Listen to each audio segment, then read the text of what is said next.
welcome to EvaGAndMe, and today we are going to be talking about David Walliams' books, who is one of my favorite authors. We are going to be talking about Astro Chimp. So this book is about this chimp who they send to space because if a chimp can go around the world, then surely humans can. And I think it is a really cool book by David Walliams, and I hope you'll enjoy it. So, it's by David Walliams. It's called Astro Chimp, illustrated by Adam Stower. So over here you can see that he signed it for me. There's a little section. So, Chump the chimpanzee was always being silly. He would make rude noises from both ends, pick his nose with his little toe, eat the skins of bananas, hurling out the tasty part inside. NASA's scientists thought he'd be the perfect chimp to send into space. Little did Chump know that he had been selected for a deadly, dangerous mission. If a chimp could orbit Earth, then chances were a human could too. With Chump the chimp at the controls of a spacecraft, what could possibly go wrong? As it turned out, everything. Blast off with Chump and encounter dog space pirates, evil insect, and the silliest chimpanzee who ever lived in this wildly fun space opera, fully illustrated with fantastic color. Since the 1940s, humans have blasted animals into space. Most never returned. This is the story of what happened next. Astro Chimp. Starring Chump the hero. Also starring Dimitri the rogue, Dot the cool cat, featuring the giant fruit flies, the baddies, Ting and Hong, the do-gooders, Trotty the gerbil, the mystery. 5, 4, 3, 2, 1, blast off! Episode 1. The rocket lifted off the ground and shot into the sky like a rocket. Oh, it's already a rocket. Alright then, it shot off into the sky faster than something else that was really, really, really fast. On board was a chimpanzee, a chimp named Chump. The G-force turned his face into jelly, hairy jelly. The pale sky turned dark. Chump peered through the porthole. He was now so far away from Earth that he could see it was round. Wow, I thought Earth was square. The rocket boosters detached. Kergum! Whoa, ho, I'm the first ape in space. Small blasters on the underside of the capsule fired. The course was set. The capsule began orbiting Earth.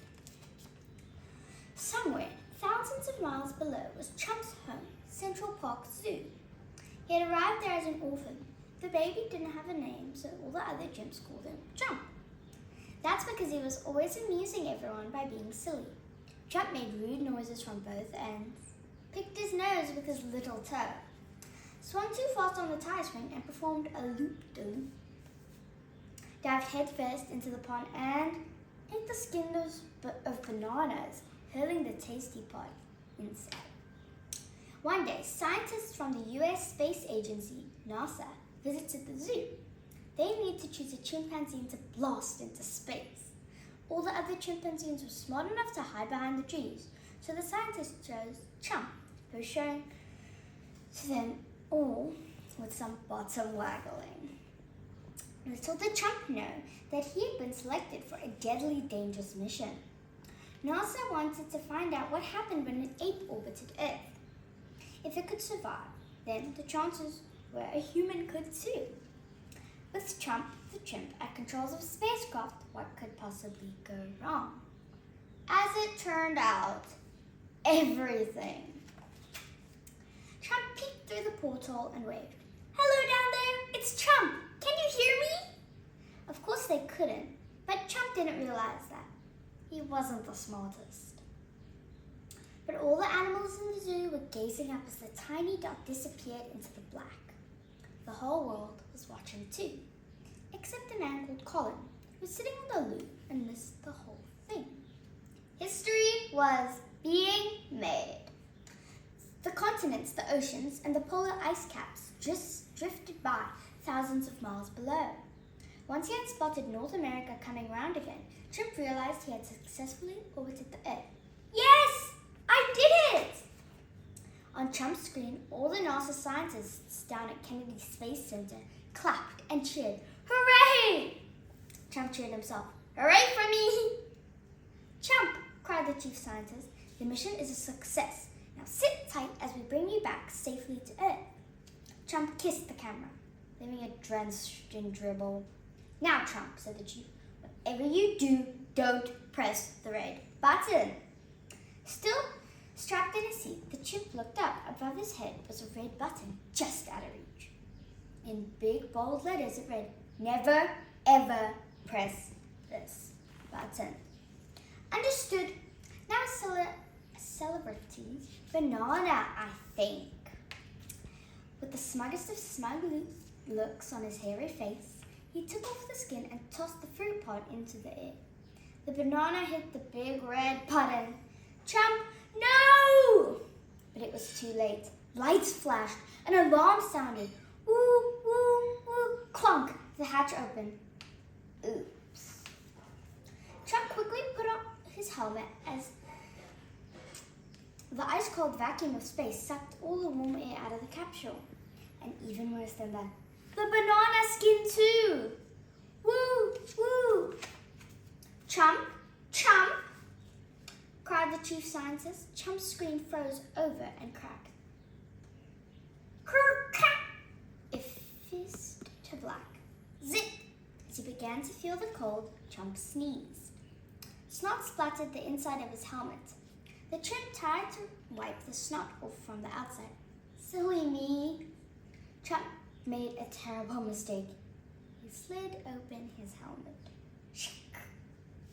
In an instant, his head froze to solid. Crack!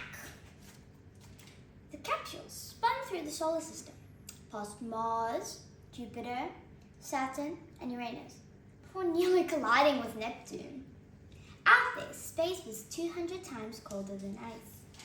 The chimpanzee was frozen completely solid, like an ape lolly. Chump would remain frozen for the next 50 years. That is, until he was rudely awakened. 50 years later. Episode 2. Crunch! Metal struck metal. Chump's capsule had been rammed by a huge spaceship.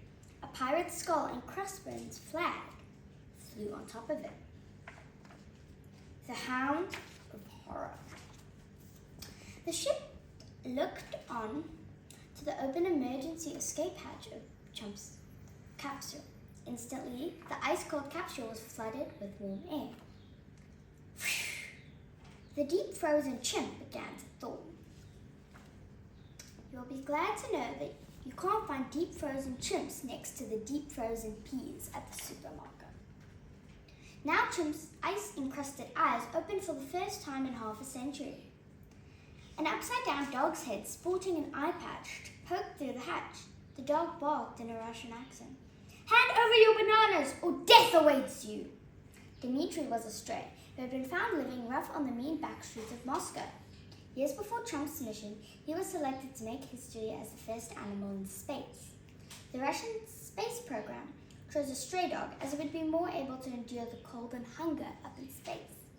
Dmitri was strapped into a spacecraft and blasted up into space. His mission was a success. He survived. But little did he know that there was no plan to bring him back down to the Earth. He was left alone in his craft, floating across the universe. He had zero chance of survival. But the dog was dogged. Dmitri was determined to survive by becoming the first dog space pirate. That's why he was demanding Chump's bananas. Thank you guys for watching this video.